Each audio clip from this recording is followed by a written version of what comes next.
je m'appelle Jean et ma femme Marthe. Voici l'histoire de notre voyage du Cameroun vers l'Europe par route.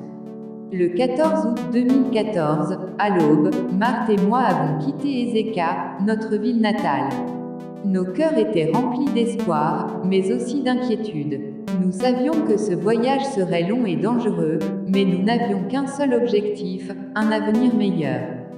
Dans le train pour Douala, Marthe regardait le paysage défiler à travers la fenêtre. Elle tenait fermement ma main. « Jean, tu crois qu'on va réussir ?» me demanda-t-elle d'une voix tremblante. « Oui, on va y arriver, ensemble. » 2 jours plus tard, nous étions à Douala, la grande ville économique du Cameroun. Après plusieurs démarches, nous avons trouvé un transport vers Kano, au Nigeria. Arrivés à Agadez, au Niger, nous avons découvert une réalité cruelle. La chaleur était insoutenable, l'eau rare et la nourriture hors de prix. Même avec de l'argent, il était difficile de survivre. Marthe, qui pesait 70 kg en quittant le Cameroun, avait fondu en seulement 2 semaines. Son visage était creusé, ses joues creuses. « Jean, j'ai soif », murmura-t-elle, sa voix à peine audible. Je lui tendis une bouteille d'eau, mais elle n'en prit qu'une petite gorgée avant de me la rendre. « Bois aussi, on doit tenir. » Les journées étaient longues, les nuits encore plus dures. Des groupes de migrants s'entassaient dans des maisons en ruine, espérant leur tour pour traverser le désert. Quand enfin vint le moment de partir pour l'Algérie, nous avons dû monter à bord d'un pick-up avec une trentaine d'autres personnes.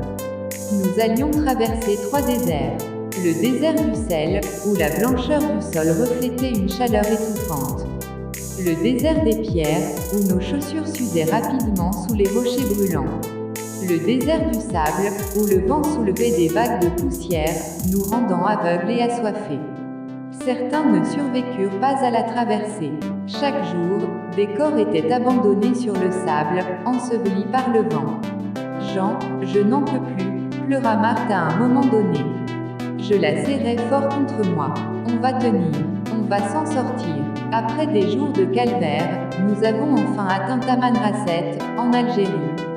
L'arrivée n'a pas été un soulagement, car nous étions sans argent et sans abri. Nous avons travaillé dur, Marthe comme femme de ménage et moi sur des chantiers. Chaque jour était une lutte, mais une lumière est venue éclairer notre vie. Véronique est née. Quand Marthe m'a tendu notre fille pour la première fois, mes yeux se sont remplis de larmes. Elle est belle, Jean, chuchota Marthe, épuisée mais heureuse. Oui, elle est notre espoir. Malgré la pauvreté et les difficultés, Véronique nous donnait une raison de continuer. Après 2 ans, nous avons économisé 3 000 € pour la suite du voyage.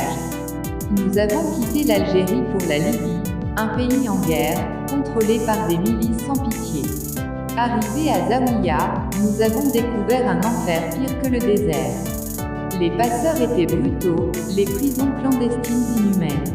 Nous avons vu des sous la torture. Jean, et si on restait ici? Suggéra Marthe un soir. On n'a pas fait tout ce chemin pour abandonner. Après des semaines d'attente, on nous emmena à Zabrata, le point de départ pour l'Europe. Quand nous avons vu le bateau censé nous emmener en Italie, nos cœurs se sont glacés. Ce n'était pas un navire, mais un canot pneumatique, fin comme du papier. Jean, cette mer, dit Marthe, serrant Véronique contre elle. On peut renoncer, suggérai-je, terrifié. On n'a pas fait 6000 km pour rien. Monte dans le canot et ferme les yeux.